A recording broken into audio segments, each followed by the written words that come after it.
خانوال میں کلخانی تھی، میرا وہاں بیان تھا، تو سٹیج پر ایک بیٹھے ہوئے تھے وہیں خانوال کے بریلوی بھائیوں کے سرکردہ، تو بیان سے فارغ ہو کر میں نے ایسے ان کی طرف ہاتھ بڑھایا تو انہوں نے ایسے کر لیا، تو مجھے تو اندازہ بھی نہیں تھا، مسافہ تو کافر سے بھی ہو سکتا ہے۔ میں نے پھر دوبارہ ہاتھ بڑھایا تو انہوں نے ایسے کر کے یوں یوں کیا۔ وہ تو ان پڑھ تھے، عالم تو نہیں تھے۔ یہ نفرت کا جو بیج ہے نا طرفین سے، یہ علماء کی نادانی کی وجہ سے انہوں نے یہ باور کرا دیا ہے کہ یہ ہمارے سوا باقی سب گستاخ رسول ہیں، انہوں نے یہ باور کرا دیا ہے کہ یہ سب قبر پرست ہے۔ تو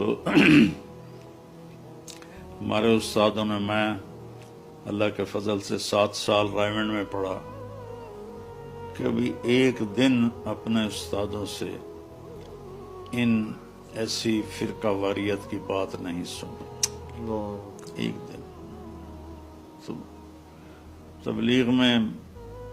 تبلیغی مدرسے میں پڑھا تو اللہ کا فضل ہوا کہ میرے دل سے تو کم از کم یہ خلیج اور یہ دیوار ٹوٹ گئی ہے، نکل گئی۔ اور میں سب سے کہتا ہوں ایک دوسرے سے محبت کریں، یہ صرف ایک تو شیطان بیچ میں ہے، آخر شیطانی طاقتیں بھی تو اپنا کام کرتی ہیں۔ جی آپ نے فرمایا کہ بدترین مخلوق آسمان کی چھت کے نیچے بدترین علماء ہیں،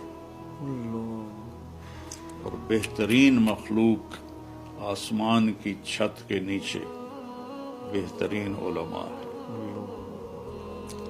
تو آج کل سوشل میڈیا نے اس کو اور بھڑکا دیا ہے، ایسے لگے ہوتے ہیں، اتنی بدتمیزی سے باتیں کرتے ہیں، یعنی ممبر پہ بیٹھ کے توہین اور تذلیل اور برے الفاظ اور اخلاق سے گرے ہوئے الفاظ، یہ اسلام کے داعی نہیں ہیں، یہ اپنے نفس کے داعی ہیں۔